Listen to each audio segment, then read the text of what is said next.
le couvre-feu, autant pour moi. Pendant le couvre-feu,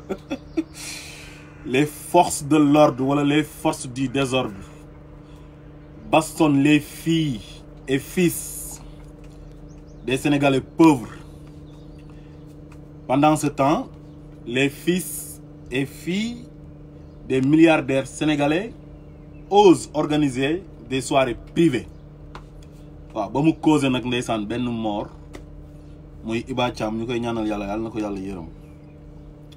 Donc ci loolu lañ bëggoon a waxtaan tey ñu leen di ñaan ngeen partager maximum su ko defee ñu ñëw waxtaan ak yéen quoi, parce que Sénégal il faut que ñu koy waxtaanee quoi.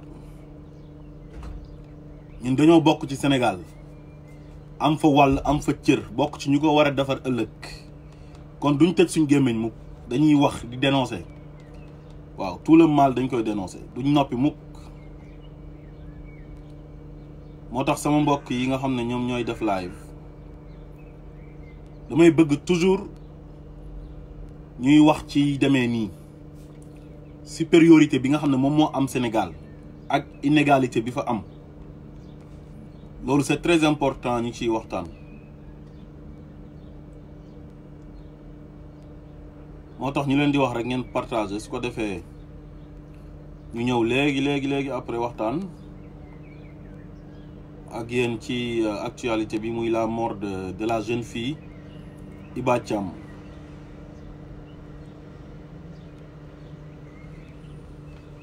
Voilà kon ñu ngi leen di bëggee bu baax a baax di kontaan ci yéen saa su nekk. Donc dañu gis ne Sénégal dafa nekk ci benn état d'urgence bi nag li ko waral mooy la pandémie bi nga xam ne moom la ñuy tuddee le Covid-19 ñenn ñi di ko wax coronavirus. ñu gis ne Sénégal dafa décréter état d'urgence suivi d'un couvre-feu. Premier jour taj doomi baa doole yi force de l'ordre yi jàpp leen di leen dóor di leen bastonné di leen toroxal ci mbedd mi ndekete yoo doomi milliardaires yi góor yeeg yu jigéen ñi ñoom ñu ngi joxante rendez-vous ci Almadi bi nga xamante ni mooy quartier bu ñuy defee mbooleem ñaawteef bu ñuy def rek ci Sénégal rawatina Dakar foofu lañ koy defee ñoom ñu ngi foofu noonu seen benn appartement privé appartement meublé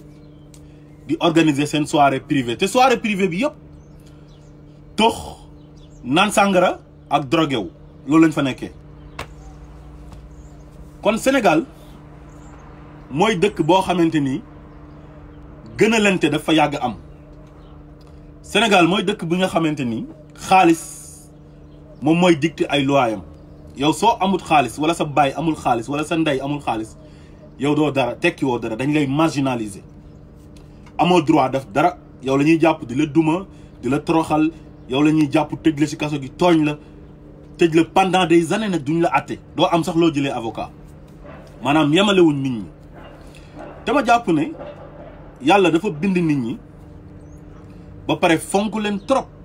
te yàlla bi muy bind nit ñi bindul nit ñi pour ne dañoo war a fonk ki nga xamante ni moom mooy milliardaire bi wala mooy doomi milliardaire bi. dañoo war a toujours di toroxal ki nga xamante ni moom mooy doomi baadoola bi yàlla waxut loolu.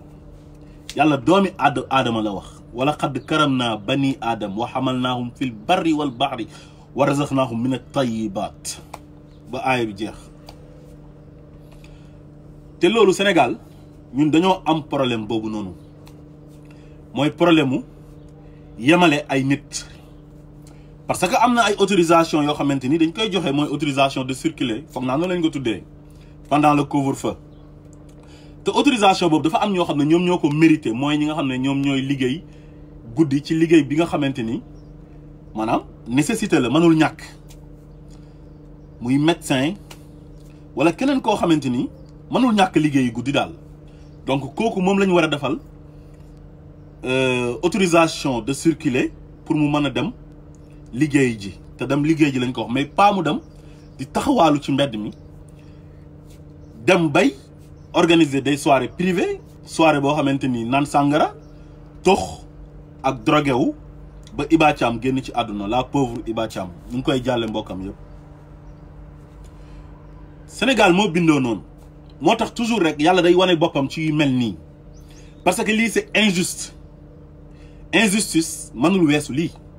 ak discrimination la parce que tey bu ñu demee bay jàpp doomi baadoole yi di leen bastonné di leen toroxal di leen pompeloo di leen defloo ay appui avant parce que dañoo génn doon am lu ñu doon lijjanti soit dañ doon dem am lu ñu doon uti pour mën ko lekk soit ñoom sensibilisation bi dafa des wala xamuñ lan mooy couvre-feu exactement ñoom dañ leen téye di leen duma yu métti te ba léegi mu ngi continuer à Touba démb gis ngeen vidéo bi ay forces de l'ordre ñoom ñoo dem ba ci benn biir kër fekk fa ay jeunes duma leen duma yu métti te amul benn force de l'ordre bu am droit di dugg kër nit à partir de 19h jëm 6h du matin donc ils ont violé la loi ba pare jàpp xale yi yóbbu leen ci commissariat yi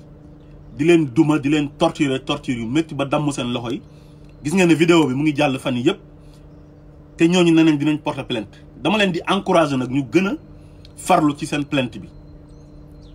waaw porter plainte parce que dañ leen a torturer te loolu bokkul ci couvre-feu bi pendant ce temps doomi milliardaires yi ñu bàyyi leen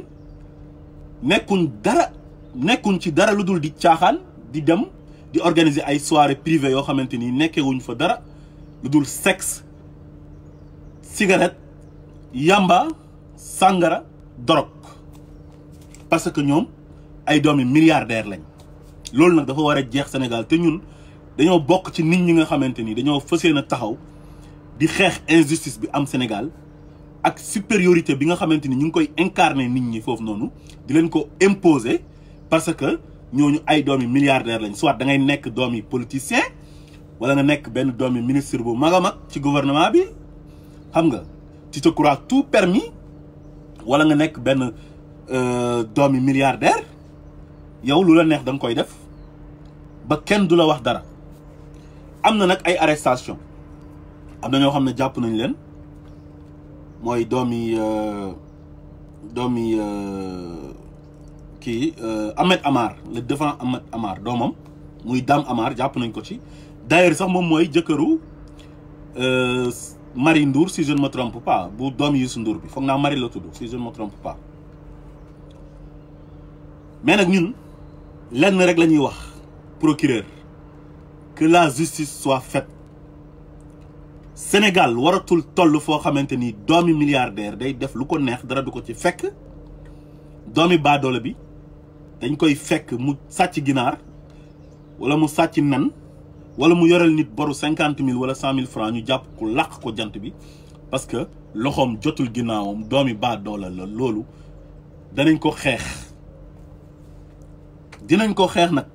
ba fu mu yam dina neex te fii lañ koy xeexee ci réseaux sociaux yi nit ñi dañuy déglu ñu leen di wax ay dëgg yu tàng jër nag te duñu reculer mukk Sénégal dafa nekk benn société boo xamante ni dafa feebar li ko feebar mooy yàlla dafa bind ay doomi aadama yoo xamante ni néewal doole nit marginaliser nit ci loolu rek la ñuy dox mooy ne nit ki nga xamante ni moom am na xaalis lu ko neex mën na ko def te dara du ko ci fekk doomam lu ko neex mu def te dara du ko ci fekk doomi baadoola bi nga xam ne yaayam day xëy dem marché di jaay géej gi wala muy jaay yéet wala muy jaay jën wala muy jaay caaf ci buntu kër gi moom lu mu def dañ koy jàpp dóor ko dóor yi métti tëj ko ci kaso bi li tax ma ne yàlla moo leen weer mooy couvre-feu bi nga xamante ni ñëpp dañoo war a toog seen kër respecté ko amul doomi milliardaire amul doomi jaaykatu yéet ñëpp ko war a respecté ñu jox leen autorisation loolu nañ ci ubbi enquête kan moo leen jox autorisation bi ñu dem Almadi dajaloo foofu noonu di drogué wu ak kan moo leen di livrer drogue bi il faut que ça soit clair Moustapha Cissé Lo waxoon na ko fii ne drogue bi milliardaires yi ñoo ko fii indi ñooy tabax kër yi ci VDN bi kër yu gaaw yi loolu yëpp xaalisu drogue la te drogue ku amul doole sama classe gi mënuñ kaa dugal Sénégal nañ waxante dëgg il faut que ça soit clair ñoom it neen seen biir ñoom xamante nañ parce que Sénégal loolu moo fa am ñoom ñooy ànd il se fréquente doomi milliardaires yi ñooy ànd parce que wax nañ ci doomi Sayer Seck bu jàmbaar xam nañ ne borom xaalis la wax ci doomi Ahmed Amar le défunt milliardaire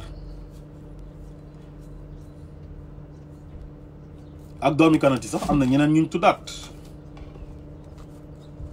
doomi Baba Diaw itok donc kon da lay wër ne xeebaate bii nii am Sénégal dafa yàgg mooy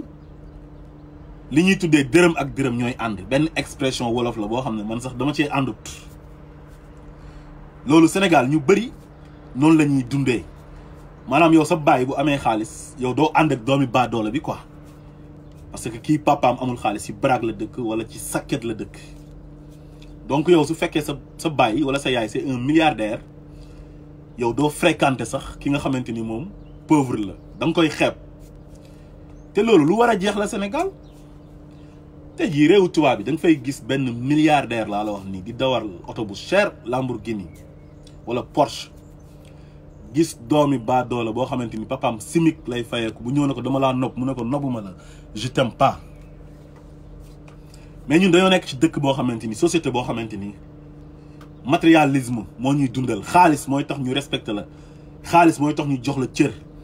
yaay doomi ministre yaay doomi président yaay doomi directeur société bii nii yaay doomi milliardaire bi yow la ñuy gën a jox cër yow la ñuy gën a respecté ba pare da ngeen di marginaliser ñi nga xamante ni ay pauvre lañ di ànd yéen i nen te su ngeen di ànd su fekkoon seen ànd bi sax lu baax ngeen di def ñu mën a wax mais ànd bi yëpp lu bon rek ngeen di def drogué wu nan sàngara tux yamba kon loolu war nañ ko lijjanti bu baax a baax Sénégal li tax sànq ma wax ne dafa nekk dëkk boo xamante ni dafa faible société bu feebar kon autant pour moi société bu feebar mooy ku amul xaalis yow doo tekkiwoo dara lañ lay wax tekkiwoo dara soo nekkee comme sama classe gi nekk bañkat lu ñu lay njëkk a wax sax mooy da ngaa soxor quoi loolu rek mooy argument bi maa ngi ko doon leeral fii sànq si sama live yi passé argument bi toujours mooy soo leen critiquer rek dañ naan yow da nga iñaan te pourtant am na ñoo xamante ni seen loxo jotul seen ginnaaw mais ñu ngi lu ñuy am ñoom ñu ngi ciy contenté wu bu baax a baax bëri na am na ñoo xamante ni ay alal ak ay milliards ñoom loolu tiitalu leen parce que xam nañ ne loolu nekkut luy continuer ci àdduna fii léppay jeex lu dul jeex amut ay xaalis ak ay étage ak ay oto yu rafet loolu compté wul bu la ko yàlla mayee nag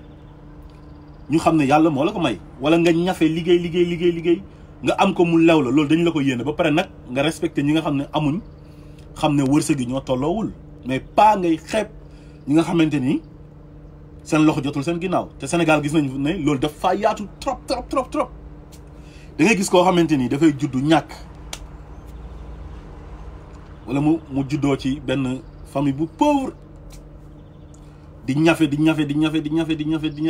ba am xaalis ba tekki comme ni koy sénégalais di waxee ñoom pour ñoom am xaalis mooy ku tekki mooy ku am xaalis quoi ñoom sax expression boobu la ñuy utiliser quoi soo amee xaalis ñu ne tekki nga quoi donc kooku da ngay gis ne bu mu nekkee école di jàng wala mu nekk di ñafe di jàng métier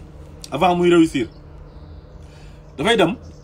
di fréquenter ñi nga xamante ni dañoo seen loxo dafa jot seen ginnaaw ay doomu patron lañ doomu borom xaalis mais da ngay gis ne moom dañ koy daw duñ nangoo ànd ak moom su leen ñaanee jabar ñu bañ lu mu leen mënti wax dañuy bañ maanaam duñ ko def sax nawle dañuy jàpp ne waruñoo ànd ak moom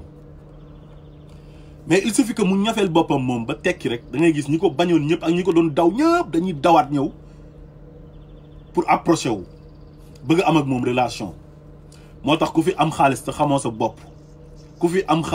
xamoo sa bopp surtout doomi baadoole ñi nga xamante ni sama classe gi ils sont issus des familles pauvres ku si ñafe ba yàlla dimbale la ñi la doon daw démb ak ñi la doon marginaliser démb nga ubbil leen seen porte yi ku ñàkk fayda ngay doon man dooma daw démb parce que damaa ñàkkoon ma am nga may bëgg a fréquenter di xaritoog man jamais de la vie parce que société bi moo bindoo noonu ku am lañ xamuñ ku ñàkk dañ lay xeeb te am na si ñoo xamante ni seen bàyyi ñoom seen xaalis yi amuñ ko dignement c'est des voleurs ay sàcc lañ am na ñoo xam ne drogue lañ jaay pour am xaalis am ñoo xamante ni dañoo accéder au pouvoir pour mën a sàcc xaalisu sénégalais yi xaalisu baadoole yi ñuy xeeb moom la ñuy sàcc seen doom yi di ñuy jaay xamadi di brandir des liasses de millions dans les réseaux sociaux gis nañ ko le fils d'Aly Ngouille Ndiaye def na ko di saaga sénégalais yi di leen moquer te baayam amul métier lan lañ ko xamee politique dafay politique moo tax mu nekk milliardaire ñeneen ñi dañuy am relation ak politique yi ñeneen ñi dañuy am relation ak politique yi ñu former seen benn lobby di joxante ay marché des marchés gré à gré di sàcc xaalisu sénégalais yi duñ ko teg ci yoon ñu mérité marché yi yore ay entreprise di ñafe duñ leen ko jox mais xam nga ñan lañ koy jox seen xarit yi lañ koy jox après ñoom tamit ñu séddoo loolu la rek loolu moo fa am léegi nag loolu ku tax sa doom réew xamadi ba tax ñu décréter état d'urgence ak couvre-feu ngay génn di dem ci ay appartement privé di organiser des soirées privées di fa drogué wu kooku dañ la war a teg ci yoon te lii ñun danañ ko xeex jusqu'au bout il faut que la justice soit faite ñu xam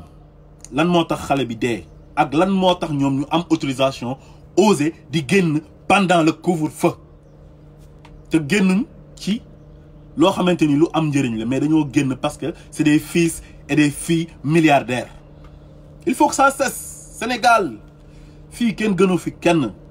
lu yàlla wax ci alxuraan daf ne inna akramakum inda allahi atqaakum ki gën a ragal yàlla kooku moo gën ñëpp mais waxul mukk ne ku gën a riche moom moo gën nit ñi te Sénégal képp koo xamante ni da ngaa am xaalis wala sa baay am xaalis rek da ngay jàpp ne yow yaa gën Sénégal yëpp tu te crois tout permis lu la neex nga def doomi baadoole yi nag ñoom ñooy payer les pots cassés toujours quoi ñoom lay force de l'ordre yi di jàpp ci mbedd mi di leen bastonner di leen toroxal doomi milliardaires yi génn di caaxaan di drogué wu te drogue bi ñu ko fiy indi dañ leen a war a topp ba mu sës ñaf leen ci kaso bi parce que ñoom ñoo mérité prison ñan lañ fi jàpp di tëj ay Guy Marius Sagna nga xamante ni ay causes yu noble la ñuy défendre nekk ci combat bu noble ñooñu la ñuy jàpp di leen emprisonner di leen toroxal di dénigrer ay Ousmane Sonko nga xamante ni dafa ñëw pour changer complètement le système mais kooku dañ koy jàppee benn ennemi mais ñi nga xamante ni ñoom ay drogué lañ ñi nga xamante ni cagaay lañ fi nekkee di doxaan jabaru jàmbur yi di violer xale yi ñooñu lañ war a jàpp tëj leen ci kaso yi ak doomi milliardaires yu jàpp ne ñoom ñoo gën sénégalais yi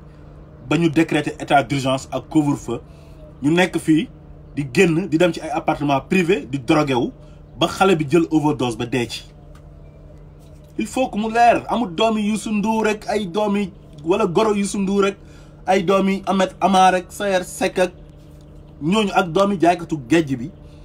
doomi jaaykatu jën bi ñoo yem milliardaire da ngay dee Pape Diouf a ngi nii fekkoon ay xaalis mooy tax mu wér ku noonu wér na Pape Diouf ancien président Marseille coronavirus moo ko yóbbu Madou Dibango le saxophoniste camerounais l'international lan moo ko yóbbu du coronavirus bi am na ancien ministre boo xamante ni coronavirus moo ko yóbbu France moo ko yóbbu Boris Johnson l'actuel premier ministre bu Royaume-Uni Angleterre instant bi ñu ngi ko hospitalisé kon yàlla xamul milliardaire xamul pauvre feebar bi ñi nga xamante ni ñoom ñooy wér ñu bëri c'est des pauvres su fekkoon xaalis mooy tax doo dee kon ñooñu ma tudd léegi duñ dee am na ñeneen ñoo xamante ni ay milliardaires lañ dee nañ kon affaire ay am xaalis ak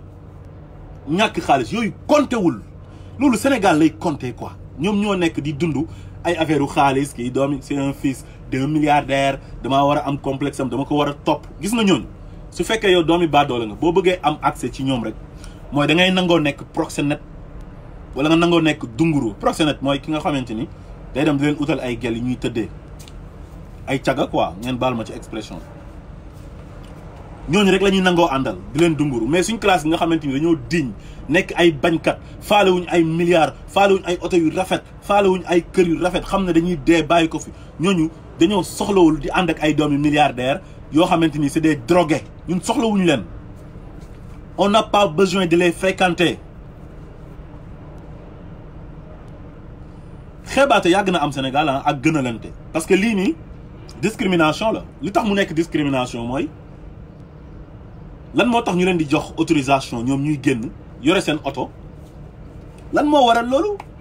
maanaam bu ñu tegoon 1 milliard ci table bi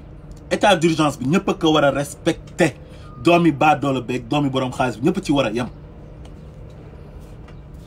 loolu moo war a am Sénégal te loolu ñun danañ ko xeex ñun ñoo ñu koy xeex ñun lu ñu ci fekk dañuy jël su eboon nag ñu traité ñu de tous les noms d'oiseaux da ngeen a soxo rek c'est-à-dire ñun soxlawuñu ay xaalis ñun yooyu intéressé wuñu quoi parce que fii boo fi amee xaalis mi da ngay dee dee moom ñëpp koy def da ngay accidenté dee mën ngaa accidenté dee mën ngaa dugg avion mu daanu nga dee ñaata avion ñoo fi crash ay milliardaires daanu ci dee est-ce que milliards yooyu mën na faj dee bi mën na indiwaat bakkan bi boo nekkee milliardaire boo tabaxee des centaines de maisons au Sénégal est-ce que 100 maisons yooyu yëpp yow da nga ciy fanaan ci benn guddi benn kër nga ciy fanaan benn néeg benn lal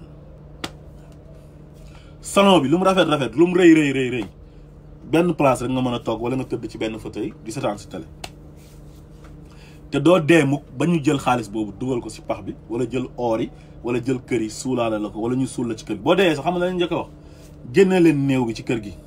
loolu la ñuy wax génne leen néew bi parce que su yàggee dafay xeeñ kon doomi aadama du dara nit yàpp la sédit traite ndox moo tax su ma gisee man kuy jéem a xeeb nit wala ngay jéem a xoolee nit ñi yenn bët yi di leen jéem a marginaliser xam nga foog na yow yaa gën nit ñi parce que yow da ngaa yore xaalis wala sa baay dafa yore xaalis wala yow yaay doomi président bi wala yaay doomi milliardaire bi ba tax ngay xeeb nit ñi di ànd yéen i neen te seen ànd boobu yëpp doxu leen ci yàlla doxu leen ci yonentu doxu leen ci charia doxu leen ci tous lu dul heure bu ngeen wéetee sexe drogue sàngara ci loolu rek ngeen nekk. moo tax keroog affaire yi sumbulu bi lii nii rek moo ko waral parce que ni mu waxee moom yëfu xeebaate la moo tax mu dem ba osé sax di wax ne kaw-kaw yi c'est-à-dire dañoo salte yii rek moo koy waral mooy affaire yi xeebaate mooy yow boo demee ba nekk au sommet ci lu ñu foog quoi pour ñoom ñu ngi au sommet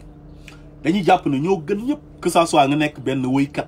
dem ba siiw wala nga nekk doomi milliardaire wala nga nekk benn théâtre kat bu siiw da ngay jàpp ne yow tu es au-dessus de tout le monde yow daal képp kuy dund yaa ko gën da ngay xeeb nit ñi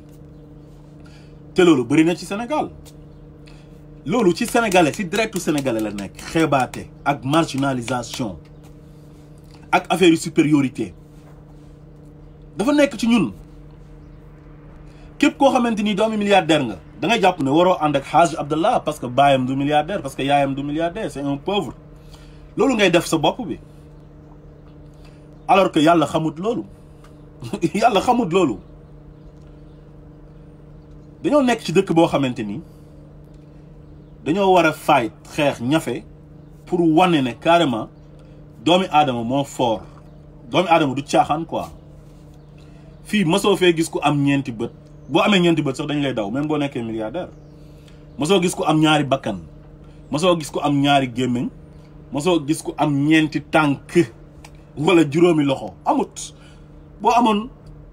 juróomi baaraam ngay am boo amee juróom-ñaari baaraam wala juróom-ñetti baaraam dañ lay daw sax donc kon supériorité bi ñuy incarner ci sénégalais yi ak bi ñuy imposer Sénégal loolu il faut que ça cesse il est temps mu jeex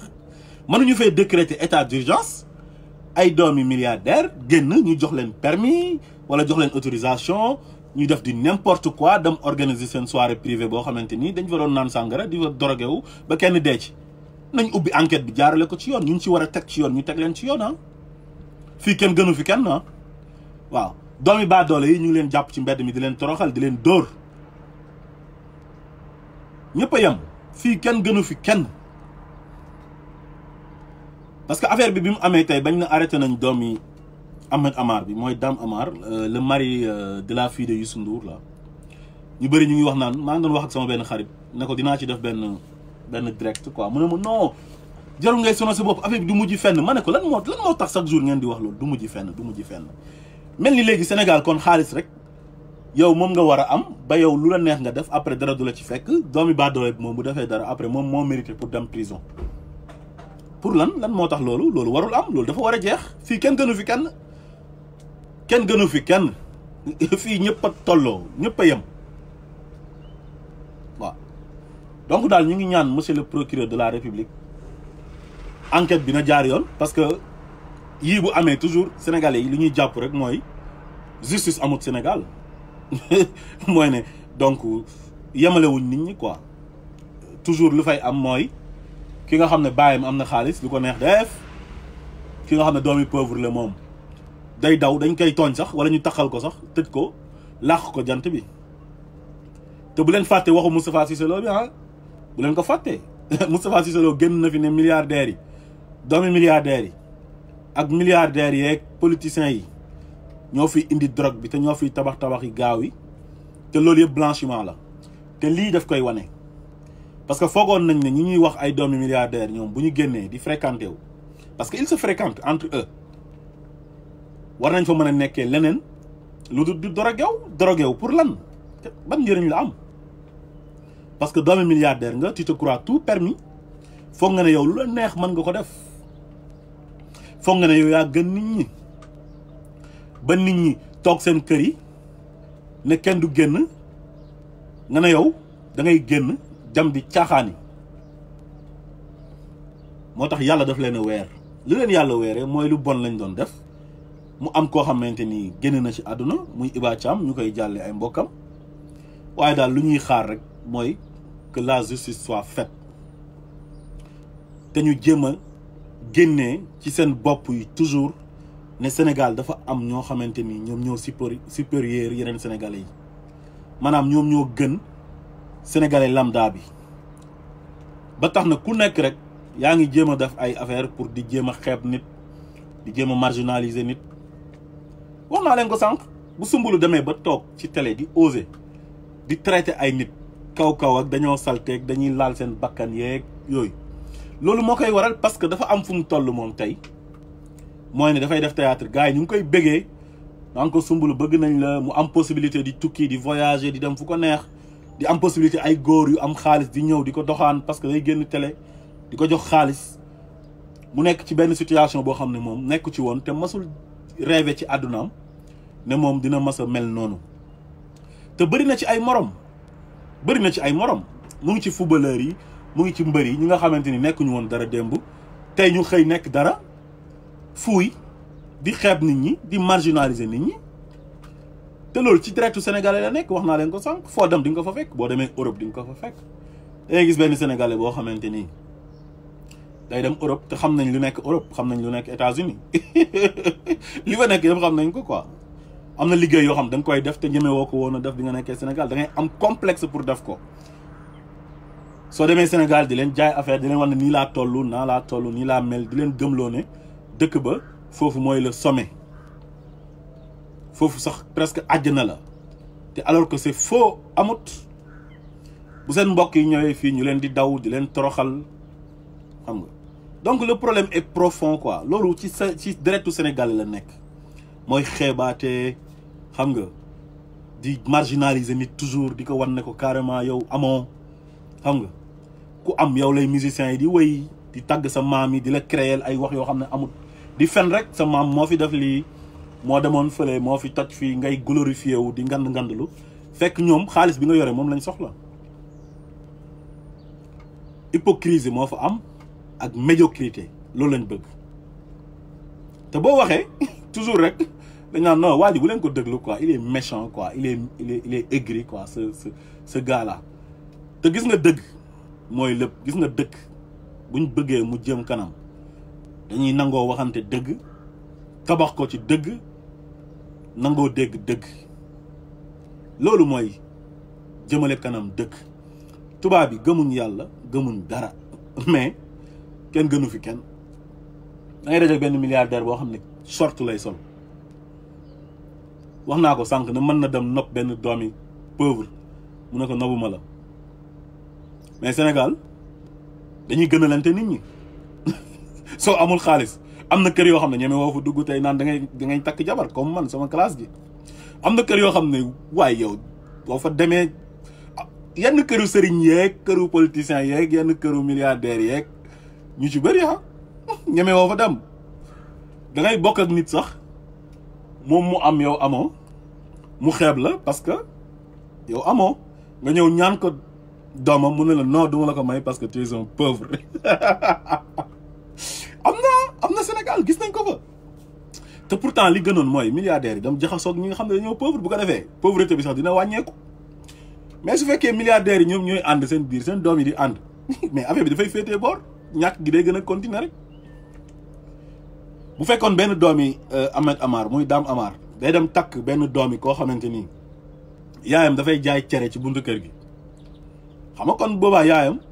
dootul jaay di cere su yàggee xam nga yaayam nan lay def day dem ubbi benn magasin bu ngand chargé ko ay marchandises ba mu fees di voyage di dem ay Dubaï di dem ay Chine di jëndi marchandises di ñëw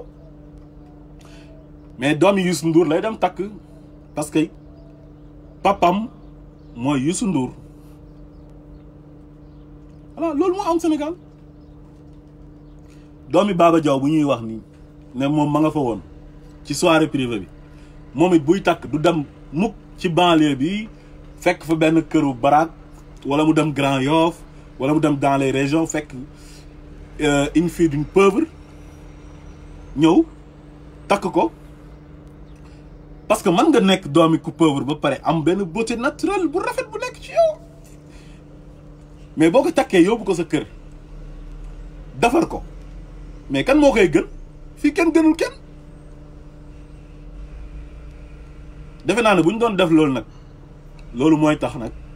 pauvreté bi wàññeeku Sénégal loolu sax dafa bokk ci solidarité dimbalante ñi am di dimbale ñi ñàkk parce que wërsëg gi du benn quoi nit mën ngaa ñafe sa àdduna ba sonn doo am yàlla dafa bind nit ñi te tollalewul wërsëg yi quoi mais doomi milliardaires yi ñoom ñooy ànd ñoomi neen seen biir duñ fréquenté doomi baa doole yi kon nag dee leen fréquenté doomi baa doole yi li leen yàlla wërsëgalee nga yëkkati di leen ci dimbale bu ko defee Sénégal dinañ toll foo xamante ni ñàkk gi sax dina wàññeeku nañ bàyyi xebaate bi bàyyi gënalante bi bàyyi discrimination loolu baaxul amul benn njëriñ discrimination bii nii moo waral lii rek am moo tax yii nii heure bu amee rek yàlla day ñëw wane boppam xam nga yàgg nañ ko def te mosu ñoo feeñ yàgg nañ ko def ñoom doomi milliardaires yi nekkoon Almadies ci seen appartement privé di drogué wu yàgg nañ ko def mais ñu ngi soog a feeñ ci couvre-feu bi nga xam ne kenn amul droit génn voilà mu ngi noonu Sénégal daal mu ngi noonu da ngay gis koo xam ne day taxaw di tagg boppam voilà man du ma ànd ak yow doo sama nawle waaw man diw mooy sama baay ñu ne kan mooy diw ñu ne c'est un milliardaire mel ni kooku du dee quoi moom wala nga toog ba mu yàgg ne non man yow du ma sa nawle man torodo laa wala man shérif laa man torodo pire laa man shérif dëgg laa sama mbokk lébu yi taxaw naan man lébu dëgg laa lébu pire laa ban sens la am loolu fii kenn gënu fi kenn gënu fi kenn ñëppay dee waaw donc nañ ko xamee noonu daal te xam na daal Sénégal li fa am jéggi na dayo trop te lu ñu war a lijjanti la donc buñ jógee ci loolu ñu wax ci mbiru séddale bi nga xamante ni fas yéene nañ ko séddale li nga xam ne moom mooy dund gi quoi donc pour dimbale ñi nga xamante ni ñoom ñooy les plus démunis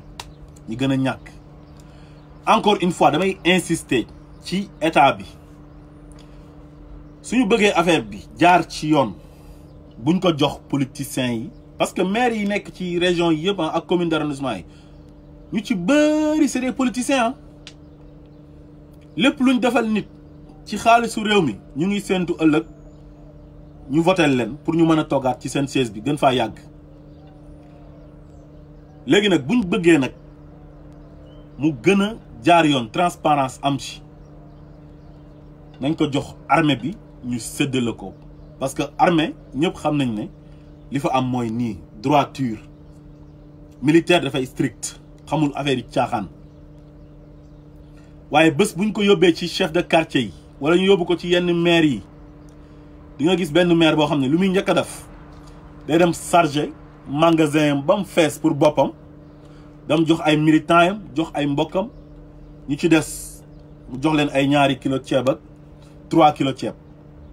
te xaalis bi xaalisu sénégalais yi la nañ ko jaarale ci yoon séddale bi ñu bañ ko def séddale bukki mu jaar ci yoon parce que sénégalais yi dañoo sonn